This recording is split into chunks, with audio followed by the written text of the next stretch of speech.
क्या आप जानते हैं गौतम बुद्ध के बारे में? एक बात प्रसिद्ध थी कि वो कुछ लोगों को तो सीधे अपना शिष्य बना लेते थे और बौद्ध संघ में शामिल कर लेते थे, लेकिन कुछ लोगों को अपना शिष्य बनाने से पहले वो उन्हें कुछ दिनों के लिए शमशान घाट में जाकर रहने के लिए कहते थे और फिर उसके बाद ही संघ में शामिल करते हैं। तो आखिरकार वो ऐसा क्यों करते थे? ऐसे आप जानेंगे इस कहानी के माध्यम से। एक दिन महात्मा बुद्ध से दूर हिमालय से एक व्यक्ति मिलने आता है और वह बुद्ध से कहता है, मैं आपके संघ में शामिल होना चाहता हूं, कृपया करके आप मुझे दीक्षा दीजिए और अपने संघ में शामिल होने दीजिए। ये बातें सुनने के बाद गौतम बुद्ध उसे व्यक्ति की आंखों में देखते हैं और कहते हैं, मैं तुम्हें संघ में शामिल नहीं कर सकता। अगर तुम्हें संघ में शामिल होना है तो उससे पहले तुम्हें एक पूरा दिन और रात श्मशान में गुजारनी पड़ेगी। ये सुनते ही वह व्यक्ति डर जाता है और कहता है, बुद्ध, ये कैसी शर्त है? दिन में तो ठीक है, लेकिन मैं रात को श्मशान में नहीं रुक सकता। बुद्ध ने पूछा, रात में क्यों नहीं रुक सकते? व्यक्ति ने कहा, क्योंकि रात होते ही श्मशान में भूत, प्रेत और आत्माओं घूमने लगती है। बुद्ध ने पूछा, क्या तुमने कभी किसी भूत, प्रेत या आत्मा को अपनी आंखों से देखा है? व्यक्ति ने कहा, नहीं बुद्ध, मैंने अपनी आंखों से तो नहीं देखा, लेकिन मैंने लोगों के मुंह से भूत, प्रेत और आत्माओं के होने की कहानियां जरूर सुनी है और मैंने कुछ लोगों को भूत प्रेत लगते भी देखा है। ऐसे लोग बहुत अजीब अजीब सी हरकतें करने लगते हैं। बुद्ध ने कहा, तो फिर यह तुम्हारे लिए एक बहुत ही सुनहरा मौका है यह जानने का कि क्या सच में भूत, प्रेत और आत्माएं होती भी हैं या नहीं। व्यक्ति ने कुछ देर तक सोचा, फिर कहा, ठीक है बुद्ध, अगर आपकी यही शर्त है तो एक पूरे दिन और एक पूरी रात के लिए मैं श्मशान में रुक जाऊंगा। इसके बाद वह व्यक्ति बुद्धि से आज्ञा लेकर अपने घर वापस चला जाता है। सुबह होते ही व्यक्ति फिर बुद्ध के पास आता है और शमशान जाने की आज्ञा मांगता है। बुद्ध ने कहा, ठीक है, तुम श्मशान जा सकते हो, लेकिन एक बात का ध्यान रखना, पूरे दिन और रात में तुम जो कुछ भी वहां देखोगी या जो भी घटना तुम्हारे साथ वहां घटेगी वो सब कुछ तुम मुझे आकर बताओगे। उसने कहा, ठीक है, मैं आपको बता दूंगा। इसके बाद वह व्यक्ति श्मशान के लिए निकल पड़ता है।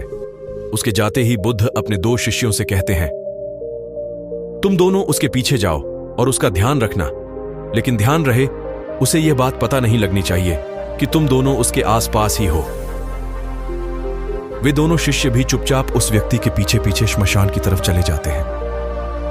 एक पूरा दिन और रात शमशान में गुजारने के बाद अगली सुबह वह व्यक्ति गौतम बुद्ध के पास वापस आता है।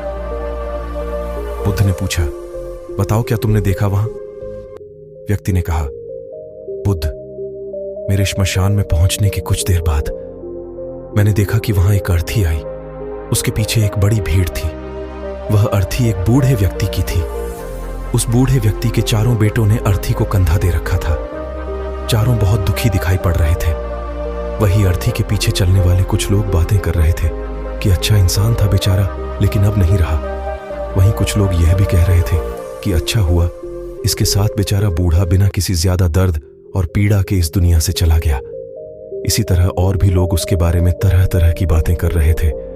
फिर उस बूढ़े को चिता पर लिटाया गया और उसके बड़े बेटे ने उस चिता को अग्नि दी। फिर सभी लोग वहीं पास के ही तालाब से नहाकर वहां से चले गए। उसके बाद मैं काफी देर तक वहीं बैठा हुआ उस जलती हुई चिता को देखता रहा। फिर जब दोपहर हुई तो वहां एक और अर्थी आई जो कि एक जवान औरत की थी। उस औरत का पति उस अर्थी के आगे चल रहा था। वह बहुत दुखी था। उसकी आंखों से आंसू बह रहे थे। अर्थी के पीछे चलने वाले कुछ लोग कह रहे थे कि बहुत गलत हुआ, इस लड़के के साथ इतनी सी उम्र में ही इसकी पत्नी ने इसका साथ छोड़ दिया। अभी तो बेचारे की पूरी जिंदगी पड़ी है। 2 छोटे बच्चे हैं, वह अकेले कैसे उनकी परवरिश करेगा? भगवान ने बहुत गलत किया। इसके अलावा वहां कुछ महान ज्ञानी व्यक्ति भी थे जो उस मृत्यु स्त्री के पति को समझा रहे थे कि रो मत, क्योंकि आज नहीं तो कल उसे यहां आना ही था। किसी को पहले ही तो किसी को बाद में, लेकिन एक दिन सबको यहां आना है। कोई मृत्यु से बच नहीं सकता, सब कुछ यहीं रह जाता है। इसलिए हमें क्रोध, चिंता, लालच और बुरे कर्मों से बचना चाहिए। और इसी तरह की और भी ज्ञान की बातें वो सभी ज्ञानी व्यक्ति आपस में करते रहे थे। फिर उस स्त्री के पति ने उसकी चिता को अग्नि दी और जोर जोर से रोने लगा। उसे रोता देख कुछ लोग उसे सांत्वना देने आ गए। फिर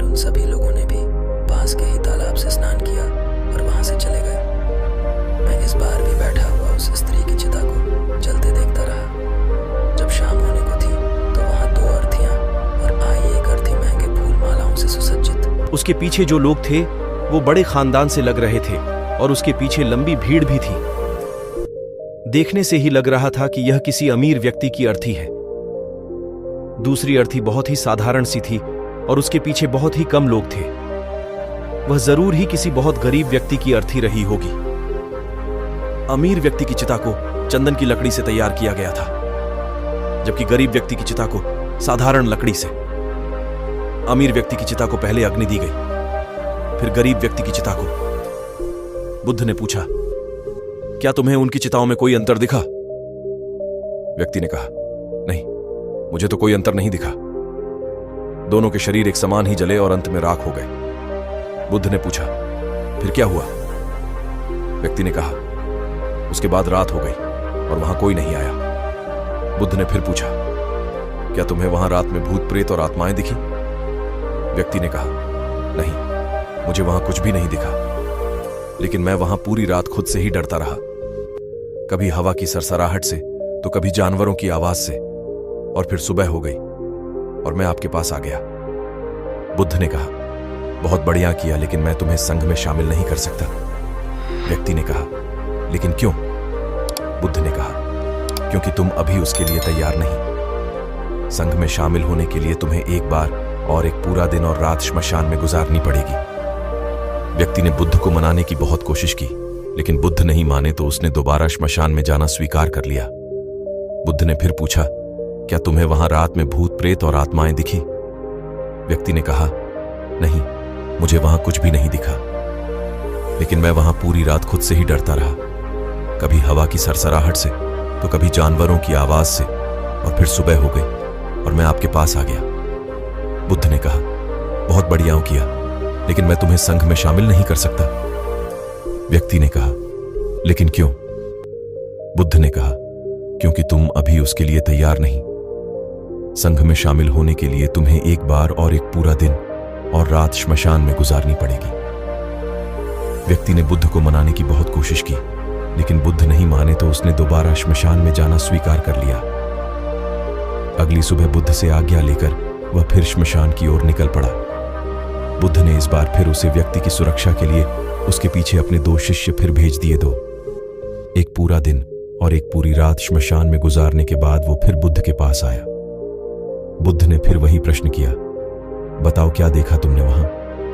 व्यक्ति ने कहा, बुद्ध, कल मेरे सामने 8 लोगों की चिंताओं को अग्नि दी गई और उन सब के साथ भी वही घटनाएं हुई जो मैंने पिछली बार आपको बताई थी कि बहुत से लोग रो रहे थे, कुछ उन्हें सांत्वना दे रहे थे और कुछ ज्ञानी व्यक्ति तरह तरह की बातें कर रही थी। लेकिन एक अलग चीज जो मैंने इस बार देखी वो ये थी कि कुछ मृत व्यक्तियों के शरीर, कुछ हिस्से जो ठीक से नहीं जल पाए थे, उन अधजले हिस्सों को चील, कौवे और जानवर नोच नोच कर खा रहे थे। कुत्ते कुछ हड्डियों को अपने साथ उठा ले गए। ये सब देखकर मुझे एक चीज का एहसास हुआ कि जिस शरीर को हम इतना महत्व देते हैं उसका अंत भी एक दिन इसी प्रकार होना है। व्यक्ति ने कहा, बुद्ध, अब तो मैं बौद्ध संघ में शामिल हो सकता हूं। बुद्ध ने कहा, नहीं, मैं अब भी तुम्हें संघ में शामिल नहीं कर सकता। व्यक्ति ने कहा, लेकिन बुद्ध, मैं तो आपके कही गई बात के अनुसार 2 बार शमशान में रहकर आ चुका हूं, अब तो आपको मुझे संघ में शामिल करना ही पड़ेगा। बुद्ध ने कहा, जिस महत्वपूर्ण चीज को देखने के लिए मैंने तुम्हें श्मशान भेजा था, तुम अब तक उसे नहीं देख पाए हो, इसलिए मैं तुम्हें संघ में शामिल नहीं कर सकता, और तुम जब तक श्मशान में वो नहीं देख लेते जिसके लिए मैंने तुम्हें वहां भेजा था, तब तक तुम संघ में शामिल नहीं हो सकते। ये सुनते हुए व्यक्ति फिर से आज्ञा लेकर अगली सुबह श्मशान की तरफ निकल पड़ता है। वह एक पूरा दिन और रात श्मशान में गुजारता है, लेकिन इस बार उसके अंदर अलग ही चमक आ चुकी थी। उसने वह घटना देख ली थी जो बुद्ध उसे दिखाना चाहते थे। अगली सुबह होते ही उसे बुद्ध के पास पहुंचने की जल्दी नहीं थी। वो अंदर से एकदम शांत और स्थिर हो गया था। उसके चेहरे पर गंभीरता आ गई थी। वह धीरे धीरे चलता हुआ गौतम बुद्ध के पास पहुंचा और उन्हें प्रणाम कर बिना कुछ बोले शांति से बैठ गया। बुद्ध ने फिर वही प्रश्न किया, क्या देखा तुमने वहां? व्यक्ति ने कहा, मैंने देखा कि 4 लोग मुझे अर्थी में लिटाकर शमशान की तरफ ला रहे हैं। लोग मेरी अर्थी के ऊपर फूल मालाएं फेंक रहे हैं। एक बहुत बड़ी भीड़ मेरी अर्थी के पीछे पीछे चल रही है। मेरे पिता, जो कि मेरी मौत से बहुत दुखी हैं, वो रोते हुए मेरी अर्थी के साथ चल रहे हैं। मेरा छोटा भाई भी मेरी मौत से बहुत दुखी है और रो रहा है। कुछ लोग मेरे भाई और पिता को समझा रहे हैं और उन्हें सांत्वना दे रही है। भीड़ में चल रहे हैं। कुछ लोग भी मेरी मौत से दुखी हैं और कुछ दुखी होने का दिखावा कर रहे हैं। भीड़ में से कुछ लोग बातें कर रहे हैं कि अच्छा इंसान था, अभी उम्र ही क्या थी बच्चे की, लेकिन भगवान ने इसे इतनी जल्दी बुला लिया। और भी लोग मेरे बारे में तरह तरह की बातें कर रहे हैं। फिर मेरी अर्थी को श्मशान की जमीन में रख दिया गया।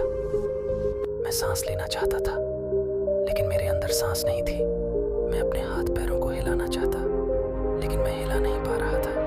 मैं अर्थी से उठकर अपने पिता को गले से लगाना चाहता था और अपने छोटे भाई से ये कहना चाहता था कि माता पिता का ध्यान रखना, क्योंकि अब तुम ही हो जिसे पूरे घर को संभालना है। उसके बाद मुझे उठाकर चिता में लिटा दिया गया। फिर मुझे एक कपड़े से ढक दिया गया। उस कपड़े के बाहर मुझे कुछ भी दिखाई नहीं दे रहा था। फिर मेरे ऊपर बहुत सी लकड़ियां रख दी गईं। वो मुझे बहुत भारी लग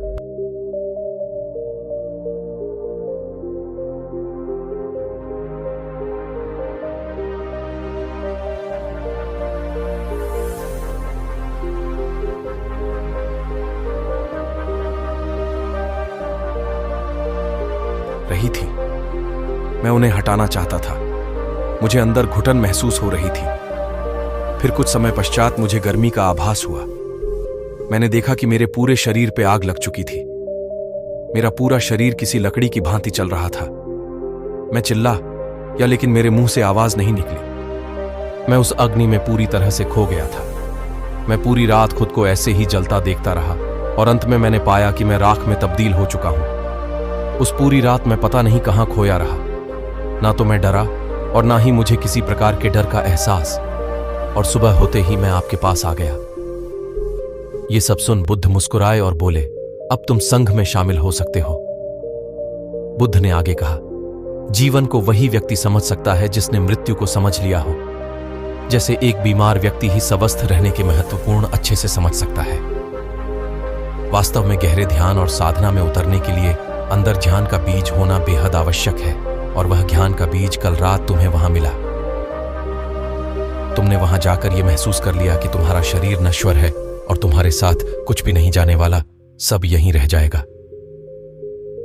जब तुम पहले 2 बार शमशान गए तो तुम भी उन्हें ज्ञानी व्यक्तियों की तरह ही थी, जो श्मशान में जाते ही धार्मिक हो जाते हैं, जिन्हें वहां जाते ही मृत्यु की याद आती है, शरीर के नश्वर होने की याद आती है, और वहां बड़ी बड़ी बातें करते हैं, लेकिन वहां से निकलते ही फिर पहले जैसे हो जाते हैं। वैसे ही सारे बुरे काम करते हैं, अधर्म करते हैं, खुद के शरीर से मोह करते हैं, इसे अमर मान लेते हैं और दूसरों से ऐसा व्यवहार करते हैं जैसे वह यहां हमेशा रहने वाले हैं। लेकिन जब तुम तीसरी बार वहां गए तो तुम्हें अंदर से यह आभास हुआ कि तुम असल में वो नहीं हो जो तुम खुद को मानते। खुद के अंदर गहरा ध्यान और समर्पण पैदा करने के लिए शरीर की नश्वरता और मृत्यु का अनुभव करना बेहद आवश्यक। अब जो ज्ञान का बीज तुमने कल रात वहां पाया है, उसे अपने ध्यान में परिवर्तित करना है और उसे इतना बड़ा करना है जो व्यक्ति तुम्हारे पास आए उसकी समस्या को तुम आसानी से दूर कर सको। सीख। इस कहानी से हमें शिक्षा मिलती है कि हमारा शरीर नश्वर है, यह एक दिन खत्म हो जाएगा। अगर किसी व्यक्ति ने जन्म लिया है कि मौत निश्चित है, इसलिए हमें क्रोध, हिंसा, लालच जैसी बुरी आदतों को आज ही छोड़ देना चाहिए। पता नहीं आज हम हैं कि कल भी होंगे, इसलिए हमें वर्तमान समय में अच्छे काम करने चाहिए।